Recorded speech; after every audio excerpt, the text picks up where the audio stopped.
गैर बराबरी की भावना से पीड़ित आरएसएस के प्रचारक हैं, जो ब्राह्मणवादी विचारधारा के प्रचारक हैं, वो तो ये कह रहे हैं कि ये शूद्रों को नेता नहीं बनाना चाहिए, उन्हें लीडरशिप रोल में नहीं देना चाहिए, और शूद्र लोग तो वो तो नीचे काम करते हैं, सेवा करते हुए अच्छे लगते हैं। भाई ये कौन सी विचारधारा आपकी है मिस्टर बिंद्रा?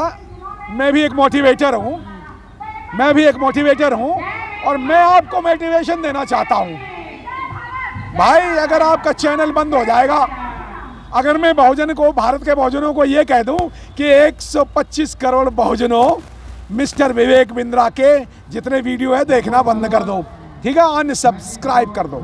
लेकिन ये मैं इसलिए नहीं कह रहा हूँ कि हमारा काम ये नहीं है। मोटिवेटर्स का काम है लोगों में प्रेरणा भरना, ऊर्जा भरना, ऊर्जा का संस्कार करना और पॉजिटिव एनर्जी जनरेट करना। तो मिस्टर विवेक बिंद्रा कहीं से भी मोटिवेटर नहीं है, वो एक बिजनेसमैन है, झूठ बोलने वाले व्यापारी है और आरएसएस के प्रचारक है। तो इसलिए मैं आपकी बात से बिल्कुल सहमत नहीं हूँ कि विवेक बिंद्रा एक मोटिवेटर है। हाँ, वो पैसा कमाते हैं, वो जो ब्राह्मण क्षत्रिय वैश्यों के लड़कों से बेचारे मोटिवेशन के नाम पर पैसा कमाते हैं, 25-25 हज़ार रुपए की एक क्लास लेकर के पैसा कमाते हैं। वो तो धंधे वाले व्यापारी हैं, वो मोटिवेटर कैसे हुए? वो तो स्वार्थी हैं, और ऐसे स्वार्थी जो आरएसएस, जो अपने बिजनेस के प्रचार के लिए वो लगे आरएसएस का प्रचार करने। भाई कौन सी वाणी बोल रहे हैं मिस्टर बिंद्रा?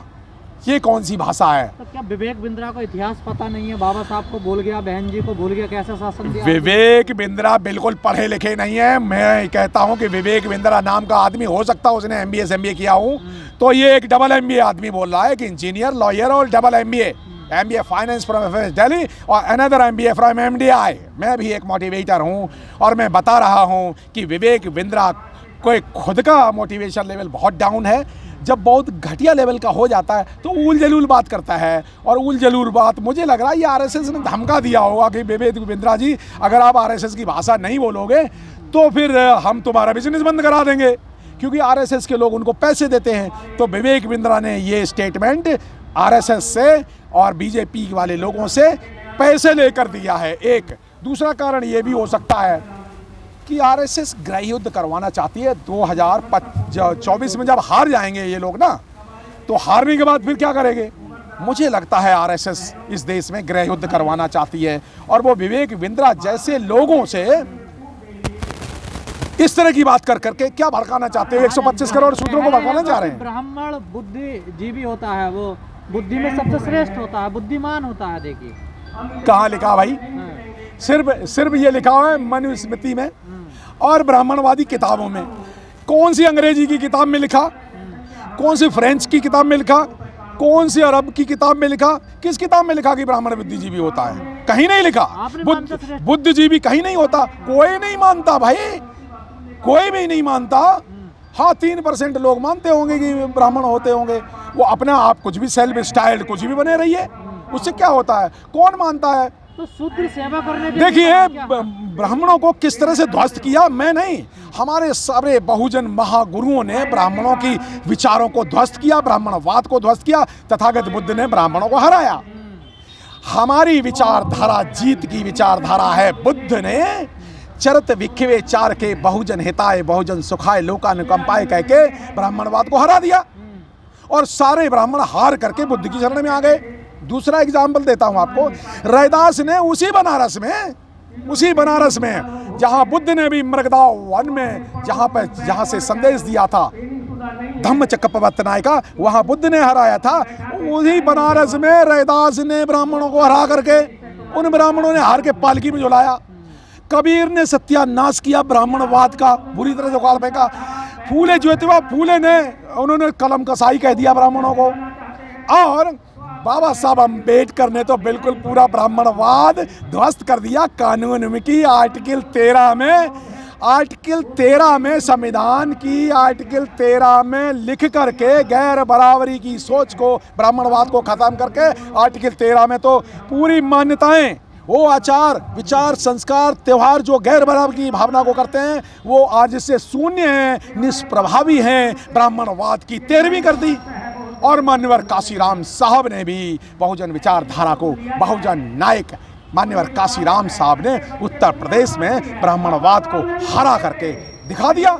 तो कहाँ से रेस्ट कहाँ है? तो ये तो हारे हुए लोग हैं। विवेक बिंद्रा कह रहे हैं कि शासन, इनको शासक नहीं बनाना चाहिए। तो बहन जी तो अच्छा शासन चला के दिखाया। अरे भाई, विवेक बिंद्रा और विवेक बिंद्रा जैसे जातिवादी लोगों के वोट कितने हैं? 3%, 5%, 15%। तो भाई ये कौन होते हैं? ये कौन होते हैं भाई? ये अपना बिजनेस करें। वो कोई नेता है विवेक बिंद्रा? वो मूर्ख बिजनेसमैन है। अबे वो बिजनेसमैन भी नहीं है, मूर्ख बिजनेसमैन है, मूर्ख विवेक बिंद्रा। अगर उनको थोड़ी भी अकल होती तो वो इस तरह की बात नहीं करते। अब विवेक बिंद्रा का बिजनेस ध्वस्त हो जाएगा क्योंकि उनका जेल जाना तय है। मैं भारत के बहुजन वकीलों से अनुरोध करूंगा कि विवेक बिंद्रा के खिलाफ SC/ST एक्ट में, SC/ST की धारा में इनके इस स्टेटमेंट के लिए FIR कराएं। और वैसे भी उनकी पत्नी ने तो अभी FIR दर्ज करा ही दी है। तो ये आदमी भी नहीं है, ये तो थर्ड क्लास का आदमी है भाई। तो क्या बात कर रहे हो? कौन सा मोटिवेटर है? थर्ड क्लास का आदमी है। वो नॉर्मल ह्यूमन बीइंग से भी गिरा हुआ आदमी है। ये तो मोदी जी का भी अपमान कर दिया उन्होंने। वो भी तो पिछले ही हैं, शूद्र है ना। कौन? मोदी जी। उनको भी, और राष्ट्रपति जी देखिए हमारे, तो सभी को अपमान कर रहा है ना विवेक बिंद्रा। इसीलिए तो मैं ये कह रहा हूँ, अगर वो RSS का विचारधारा का प्रचारक नहीं है तो विवेक बिंद्रा को मोदी जी, RSS वाले लोग उसको बंद क्यों नहीं करा देते? उनको अरेस्ट करके जेल में दे दें। जो शूद्र तो मोदी भी हैं, और मोदी जैसे जने कितने जो आप शूद्रों को वोट लेकर के, तो उन शूद्रों को वोट नहीं देना चाहिए भाई। शूद्रों को बीजेपी में और जितनी मनवादी पार्टियों में वोट नहीं देना चाहिए भाई। देखो उधर RSS कहती है भाई, वो मंदिर में जो इनको बोलता है कि यादव लोगों को मंदिर में नहीं आना चाहिए। तो ये लात खाने जाते क्यों हैं? उनको ना वोट देना चाहिए, ना सम्मान देना चाहिए, ना धन देना चाहिए, ना वहाँ जाना चाहिए। और वो तो वोट, देखिए, सम्मान, वोट, मतदान, धनदान और सम्मान, ये तीनों चीज़ें छीन लेनी चाहिए, तभी इनको अकल ठिकाने आए। ठीक है इंजीनियर साहब, अब हम इंडिया गठबंधन की बात करते हैं। जो अभी बैठक हुई है, उस बैठक को आप कैसे देख रहे हैं? क्योंकि बसपा का जिक्र लगातार उस बैठक के बाद चर्चाओं में बना हुआ है। मान्यवर, काफ़ी महत्वपूर्ण सवाल आपने पूछ लिया है। थोड़ा सा मैं इंतज़ार करने को कहूँगा। वैसे वो इंडिया गठबंधन की जो मीटिंग हुई है, उसके बाद में बहन जी का एक 12 तारीख को 5 मिनट की जो कॉन्फ्रेंस हुई है, तो सबकी बोलती बंद है और बहन जी ने सबको बी-फिटिंग रिप्लाई भी दे दिया है। मैं आपको एक बात बता दूं, 2024 में कलिंग विजय का युद्ध शुरू होने वाला है और बहुजनों के लिए अब कलिंग विजय का वक्त आ गया है। 2024 में बहुजनों का बहुजन गठबंधन बनेगा और बहुजनों का बहुजन गठबंधन बनेगा, उसमें सारे बहुजन होंगे और उसमें कांग्रेस भी होगी और बहन मायावती जी को PM का कैंडिडेट घोषित कर करके कलिंग विजय होगी। लेकिन राम गोपाल यादव कह रहे हैं अगर बसपा गठबंधन में आती है तो हम बाहर चले जाएंगे। ये सपा की लाइन है, देखिए सर। नहीं, ऐसे डरे हुए लोग हैं, देखो डर गए हैं, आप नहीं समझते, क्योंकि वो ना तो उन्होंने अंबेडकर को पढ़ा, ना उन्होंने बुद्ध को पढ़ा, ना फूले को पढ़ा, ना पेरियार को पढ़ा, ना मान्यवर काशीराम साहब ने बहुत पढ़ाया। उन्हें बताया अभी सपा वालों के कि मिले मुलायम काशीराम और हवा में उड़ गए जय श्री राम, लेकिन फिर भी नहीं वो समझ पाए, वो नहीं समझ पाए। उनकी अखिलेश जी की कुर्सी धुल दी गई फिर भी वो नहीं समझ पाए। आज भी अकल नहीं है उनको। अरे भाई, बोलने की कला के लिए आप एक अच्छा सा बढ़िया सा एक ट्रेंड प्रवक्ता रख लो। सपा पार्टी के पास मुझे ऐसा लग रहा है कि ट्रेंड प्रवक्ता नहीं है जो ठीक सी बात कह दें। उनके प्रवक्ता भी वही ब्राह्मणवादी हैं, तो ब्राह्मणवादी प्रवक्ता क्या कहेंगे? वो डराएंगे। तो मुझे लग रहा है सपा के कुछ चिंतकों ने अखिलेश जी को डरा दिया है। माननीय अखिलेश जी को वो डर गए, और डर इसलिए गए, वो एक डर उनका सच्चा भी है। सच्चा डर ये है कि अगर BSP, कांग्रेस और सपा तीनों साथ मिलकर यूपी में लड़ते हैं और बहन मायावती जी को नेतृत्व देकर लड़ते हैं ना, तो सारे का सारा पूरा यूपी का ही नहीं, पूरे भारत का बहुजन इकट्ठा हो जाएगा। 12 से 14 स्टेटों के शेड्यूल्ड कास्टों के सारे SC वोट वो सारे इकट्ठे मर्ज हो जाएंगे और बीजेपी बुरी तरह से हार जाएगी। 100 सीटें भी बीजेपी को नहीं मिलेंगी। ये डर है, पहला डर। तो इसमें अखिलेश जी को क्या डर है? अखिलेश जी को ये डर है कि बीजेपी ने यादव मुख्यमंत्री वो मोहन यादव को बना करके यादव वोट लेके ना यादव वोट के खींचने की शुरुआत उधर कर दी है। और दूसरा यादव दूसरी कॉन्स्टिट्यूएंसी सपा की है मुसलमान, तो मुसलमान बीएसपी में चला जाएगा और यादव कहीं और चला गया तो फिर सपा का क्या होगा?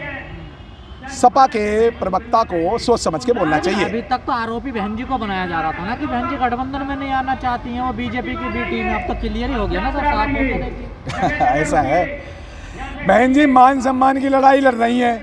अखिलेश जी पहुंच करके क्या तीर मार लिए, दो एमएलए की सीटें भी कांग्रेस ने देने को मना कर दिया, वहां लतियाए गए, पता है आपको? I am sorry,